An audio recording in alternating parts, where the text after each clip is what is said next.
Hi, everyone. I'm Chris Saldaña, and this is the National Education Policy Center's Education Interview of the Month. This month, we're speaking with Dr. Ben Williamson. Dr. Williamson is a Chancellor's Fellow in the Center for Research in Digital Education at the University of Edinburgh in the UK. He's an expert in education technology and data, and is the editor of the Journal of Learning, Media, and Technology, and the author of Big Data in Education, The Digital Future of Learning, Policy, and Practice. Dr. Williamson, thanks for being with us today. Thank you very much for inviting me on, Chris. So you recently co-authored a report with Dr. Anna Hogan entitled Commercialization and Privatization in and of Education in the Context of COVID-19. As schools continue to be affected by the pandemic, why would you say it's important for researchers and policymakers to be critical of the implementation of education technology in schools?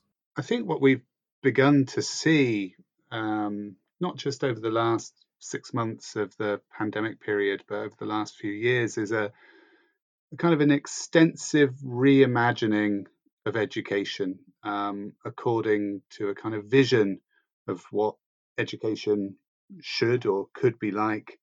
That comes from particular kinds of organizations and from particularly powerful and influential individuals.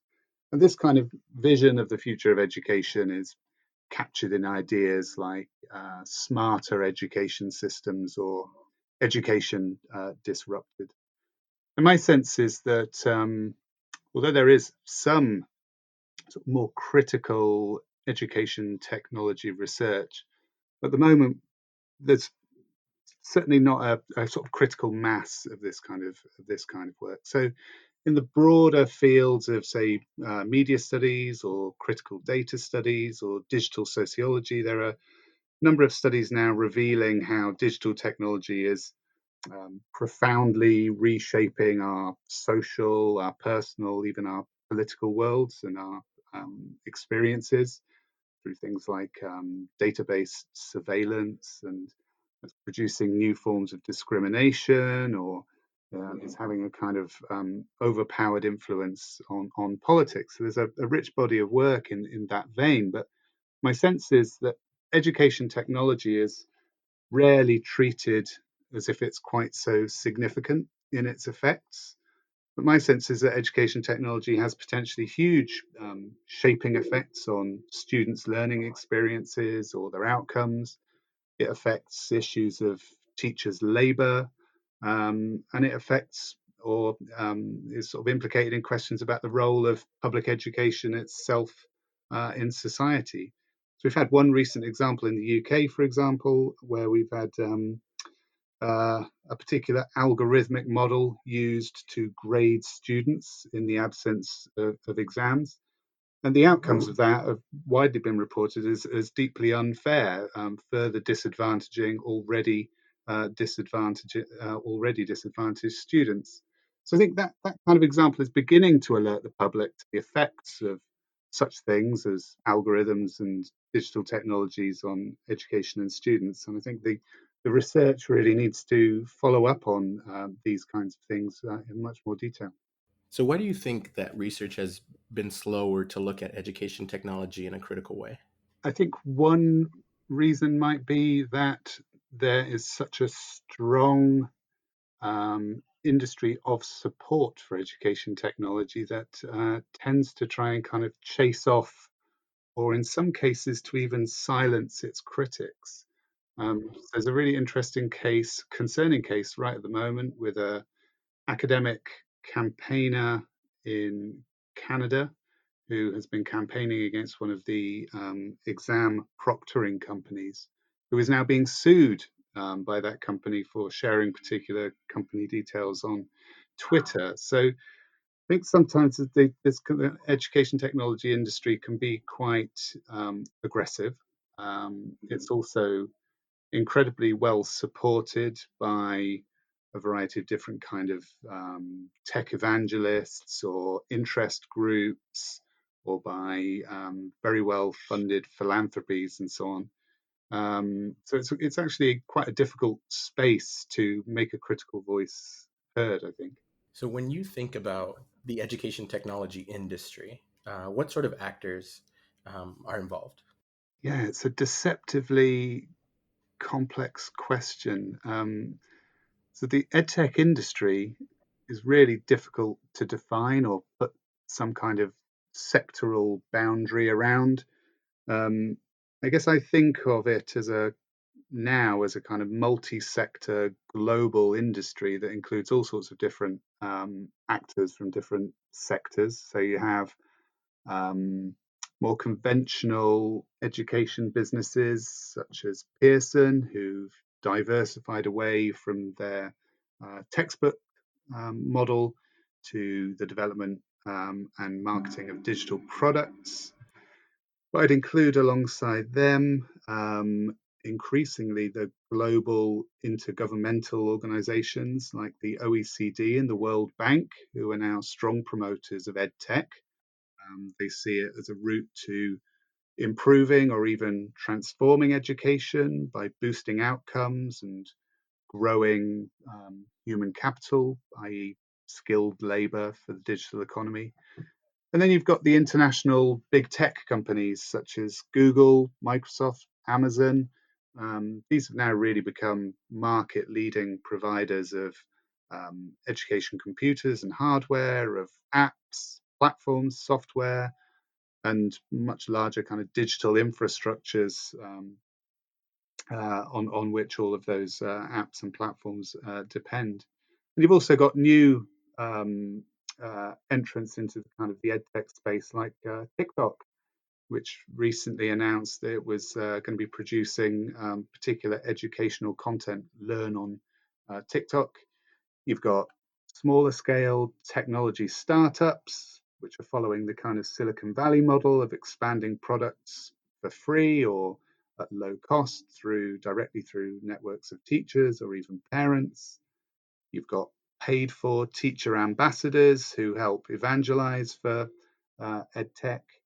You've got the market intelligence consultancies that produce market forecasts and stimulate investment. And of course, you've got the investors who fund edtech development and the media channels that promote it. So you've got all of these kind of different organizations, only some of which are actually sort of producing the edtech in the sort of the conventional way that we used to kind of think about the edtech industry. I see it now as this kind of mutating multi-sector kind of global industry that constantly seems to be finding new kind of conduits or new ways of expanding and seeking to demonstrate its impact and effect. It really is amazing to to take a step back and to see how expansive the industry is. As you began your examination of the industry during the pandemic, how have you noticed that advocates of education technology are trying to frame the immediate response to the pandemic and how education technology can have a role in schools afterwards? Yeah, so there's both a kind of an immediate short term and a much longer term approach, I think. So in the immediate short term, education technology was framed, um, including by the OECD and the World Bank, as a kind of technological solution to school closures. And in many ways, that kind of palliative or sort of curative role clearly had some beneficial effects in terms of ensuring continuity of schooling without schools. Though it also raises questions about how on earth we got to a position where, during an emergency like the one we've experienced, the only viable source of educational continuity was to turn to the commercial technology sector. But anyway, so there was an immediate short term um, kind of approach. But then there's the longer term way in which the pandemic has been utilized quite explicitly by some organizations as an opportunity or even a great moment, kind of historical moment for radically reimagining education to be much more technology intensive and data driven, characterized by large scale public private partnerships to provide core education services. Here in the UK, government money was spent to ensure that schools had access to Google G Suite or Microsoft Office 365, and worldwide, UNESCO and the World Bank and the OECD helped push G Suite and 365 out to schools internationally too. And then beyond that kind of longer term aim of sort of establishing itself within the kind of infrastructure of schools themselves, if you like, there's been this move to establish and consolidate a new consumer edtech market, a kind of direct to the student model, to get edtech into the home, paid for by parents. It's a kind of shadow education industry of private supplementary tutoring, but rather than the kind of tutor being being another human who visits your home and offers private tutoring, it's a kind of a robot or an AI who's providing some kind of personalized support. And there's certainly been a big push and lots of investor interest in this kind of consumer ed tech space. So I see those as kind of two, longer term kind of directions that are being followed. One, the kind of getting big public-private partnerships in school infrastructure, and the other around opening up a new market for consumer ed tech that it's hoped will persist and grow long after we've hopefully recovered from this awful pandemic. So you mentioned the OECD and the World Bank. How do those organizations help facilitate the expansion of education technology? Organizations like the OECD and UNESCO and the World Bank, I think, have done a significant amount of kind of framing work, of establishing a kind of consensus about the idea that that commercial education technology is the only solution in the absence of schools, and in many respects, of course, it was. But what these organizations have, particularly Google and Microsoft, is they have just huge capacity to scale up at speed as online solutions to school closures in ways that other sorts of organizations simply don't. There was some concern in the UK that by turning to Google and Microsoft, the other potential market providers were being squeezed out. That actually there were other, some open source alternatives and other smaller scale education technology organizations which could have also stepped up, but the government turned to these much larger businesses. The World Bank was working directly with national ministries of education, particularly in international development contexts. So it's actually sort of steering and recommending the kinds of digital solutions they might use too. And then we see the quite clever ways in which some of the big tech companies have rebranded or repackaged some of their existing products. So Google's been really interesting because it took the existing G Suite of apps, and at first sort of rebranded it as Teach from Home, empowering teachers to be able to continue in their professional and pedagogic capacity, even though they weren't actually in school buildings. And over this summer has sort of repackaged it again as the Anywhere School. So we've now got this sense that as we move towards a longer period of uncertainty, schools may not be able to reopen, but school will persist because it can be anywhere kind of existing on the cloud. And that's quite a careful and clever repackaging, I think, of the conventional G Suite. And let's not forget that Google was reporting by the beginning of April this year that its user numbers for Google Classroom alone had gone from 50 million in March to 100 million by the beginning of April. This was a huge market bonanza for these kind of companies in terms of developing their reach and penetration into schools at scales they simply couldn't have anticipated. So I imagine all of this takes a lot of money.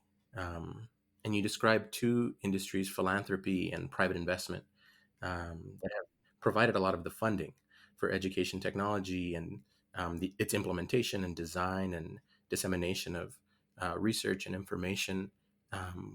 What philanthropic foundations have you found to be particularly involved in education technology, and what sort of activities have they funded? The dominant philanthropies that we see intervening in education today are primarily those derived from the wealth of elite technology entrepreneurs, and the kind of transformative models that they've been promoting.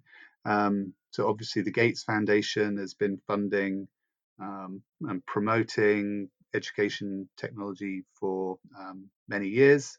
It's been one of the leading advocates for personalized learning and has spent millions in grants supporting that. One of the others that has been particularly active over the last few years is the Chan Zuckerberg initiative, founded from the personal wealth of Mark Zuckerberg from Facebook. And again, CZI has been funding personalized learning programs, including millions to the Summit learning platform. And one of the interesting programs that CZI is currently involved in is called the EdTech Genome Project, which is supposed to be a kind of a source of the DNA of what works in EdTech, a way of assessing its impacts and effects. And then just one other quick example that I think has become increasingly visible in the last year is Schmidt Futures from ex Google or Alphabet chief executive and chair Eric Schmidt. So that's been strongly promoting the idea of AI-based digital tutors that can adapt and personalize and act as a kind of personal assistant or a personal kind of pedagogic assistant to the student. This really is the kind of robot teacher in your pocket. And Schmidt Futures has also been extensively pushing the idea of learning engineering, a kind of really sort of big data driven version of personalized learning, which draws on all kinds of multimodal data, including sensor information or clickstream data, and compiles all those things together as a way of trying to sort of engineer better ways of teaching or personalizing systems around individuals. And of course, both Gates and Schmidt were called upon by Governor Andrew Cuomo in New York as part of this vision for reimagining education for a post-pandemic sort of new age. Schmidt was talking about, a kind of a vision of kind of tele everything, including virtual and distance teaching. So these kinds of philanthropies, they're not always, of course, philanthropies. CZI and Schmidt Futures are limited liability companies. So that means they can actually involve themselves in venture capital investment and policy work and influence too. But these kinds of organizations are, I think, really establishing individual private actors who've established themselves through technology wealth as highly influential educational visionaries and influencers who increasingly have reach into and access to networks of finance. They can access the media. They can bring along technology expertise to create or engineer the systems that they think are going to improve education. And of course, they have policy influence too, as we've seen in the way that Andrew Cuomo has drafted them in to help reimagine education in New York. They're really, you know, able to pursue their preferred ideas about the future of education in multiple different ways. So you mentioned the EdTech Genome Project and Gates and Schmidt's involvement in New York. What sort of claims do these tech evangelists make about what education technology can offer schools? What they can offer schools, what they claim they can offer schools, is in a way school without school, or college without the campus. Um, so there's this kind of claim that, you know, we have all these kind of physical infrastructures, and what we've discovered in the last few months is that maybe we can do without them. You know, why is it we have to bus students across cities or in from rural areas into these kind of centralized high schools? So there's this kind of challenge to the idea that the school needs to be um, sort of physically located. Whether that's attractive to the schools in the longer term, I don't know. Um, but one of the other kind of offers is around um, the long term pursuit of kind of new opportunities for non traditional students, or students who find it difficult to be, or difficult to include in education systems. So there are significant claims around widening access and tackling inequality. I think one of the other claims is not necessarily for schools, but for parents. So this kind of empowering parents to purchase educational opportunities for their children. A lot of these kind of evangelists have long been supporters of things like charter schools and greater choice in education as well, and the entrance of private providers in a variety of different ways. And I think this kind of direct appeal to parents as sort of purchasers of educational opportunities through EdTech is an extension of that. But clearly, one of the most appealing things for schools themselves is that, particularly the bigger technology companies that often these powerful philanthropists come from, is that they can offer good value for money. Um, Something like, Google Chromebooks are extremely low cost. G Suite and Classroom are free. So there's a completely different kind of business model for schools here that's completely different to the old kind of, or more traditional kind of procurement um, models, and they can be set up in no time whatsoever. And also these kind of services or platforms help to streamline certain functions. So where schools are required to report metrics of engagement or performance or achievement or test scores and so on, all of that can be easily streamlined when you have something like a large Google or Microsoft facility running in the background. And what something like G Suite also does, and again, I think this is a clever move by Google, is it integrates together a huge range of third-party platform plugins. So for the teacher or the school that's subscribed to something like G Suite, they're not just getting the kind of core services of G Suite, but they also have access to this much wider market of hundreds of other third-party apps for pretty much everything they need, or everything the teacher needs, or the school leader needs, or the system admin needs in terms of reporting and so on. But the flip side of that, of course, is that um, these kind of large-scale we might call them the kind of digital infrastructure of schooling now, they engender a certain dependency on private commercial providers. So, as the pandemic persists, what issues do you think are going to require additional examination? My sense is that there is a certain public concern around the reproduction of old and the production of new digital divides and forms of inequality.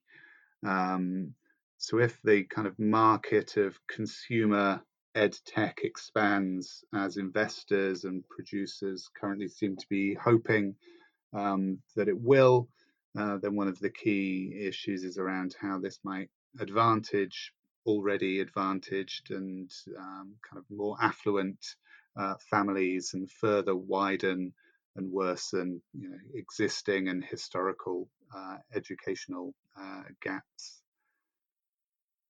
And I think there's also the concern that there could be a kind of further undermining of the ideals of public or state education, this idea or this assumption that the private sector can solve the problems of education and schooling, and that other kind of forms of public deliberation and more democratic consultations simply can't find answers to those problems, or that public workers are unable to solve problems and the private sector can. But the private sector does have its own distinctive ideas and visions about what education should achieve. And if we look at a lot of the examples of the organizations that we've discussed in this time, we find often they are concerned with economic ideas about future labor demand, or the role of education in producing sort of specialized skills for particular kinds of workforces that it's said will be required in a digital economy and so on. And that's a particular kind of vision of what education is for, and it obscures other kind of visions of what education is, or other ideals about education, as introducing students to a sort of a plurality of cultures or a range of qualifications to act in one's own life, or to be equipped with the kind of the critical and independent thought to make informed sense of the world. So, given your findings, do you have any recommendations for listeners? My sense is that teacher unions should be all over this. I mean, that there may be some significant benefits of education technology, and that's fine. And I think it's important that the benefits are reported and so on. But I also think that education technology does raise some major concerns. It raises concerns that I think are of particular consequence for teacher unions around teachers' professional roles and their labour. What happens when teachers are increasingly, when their roles become increasingly dependent on working with Google or Microsoft tools and so on. There are also issues around student outcomes and these issues of equality that we were just talking about. So I would urge teacher unions to engage with some of the emerging research in this area and seek to devise kind of appropriate responses with their members. And the report I wrote with Anna Hogan for Education International, that's for an international federation of teachers unions, specifically to try and develop what should be the response to all of this commercial activity in education, and the particularly kind of opportunistic ways in which commercial activity has expanded over the last 6 months. Thank you, Dr. Williamson. Next month, we'll be speaking with Dr. Terenda White, Dr. White is an assistant professor of sociology and education in the School of Education at the University of Colorado Boulder. Her current research focuses on market-based education reforms in urban communities and its cultural and pedagogical impact on teacher dispositions, teacher professional autonomy and identity, and the development of inclusive classroom practices.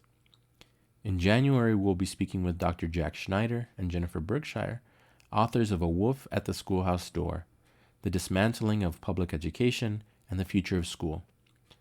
They're also the hosts of the podcast Have You Heard?, an excellent podcast that you should check out when you have some extra time. As always, thanks for listening. We hope you're staying safe and healthy. And remember that for the latest analysis of education policy, you should subscribe to the NEPC newsletter at nepc.colorado.edu and follow NEPC on Twitter at NEPC Tweet.